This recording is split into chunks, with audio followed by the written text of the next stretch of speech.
সোনা বেবি আজকে হাতে করে একাই ভাত খাচ্ছে। কি দিয়ে ভাত খাচ্ছ? মাংস দিয়ে। হ্যাঁ, হ্যাঁ, কেমন হয়েছে? দারুন দারুন। তোমাকে একটা পিৎজা বানিয়ে পিৎজা। আমাকে পিৎজা বানিয়ে দিবে?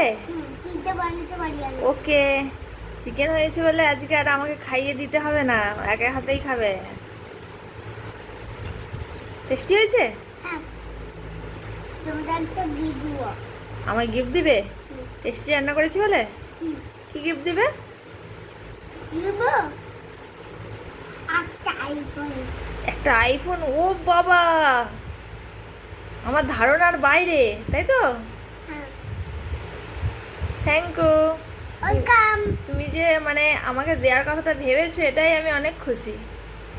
তুমি যখন বড় হয়ে যাবে তখন আমাকে কিনে দিবে, ওকে? খাবে খাবে কাটা, খাবে কাটা। দুষ্টু কথাকারে। মা, খাইয়ে দেবো আমি? কারণ আমি বড় হয়ে যাচ্ছি তো। তুমি বড় হয়ে গেছো? হ্যাঁ, ওকে, খাও। দারুন। দারুণ। তুই যে আমার প্রশংসা করছিস, তোর পাপাও আমার এত প্রশংসা করে না। থ্যাংক ইউ সোনা বেবি। এত জল খেতে নেই, তাহলে তুমি ভাতই খেতে পারবে না। পাপাকে বলবি তোমার রান্না অনেক খুব ভালো হয়েছে। হ্যাঁ, পাপাকে তুমি বলবে? হ্যাঁ, ঠিক আছে। কারেন্ট চলে গেল। ওকে করে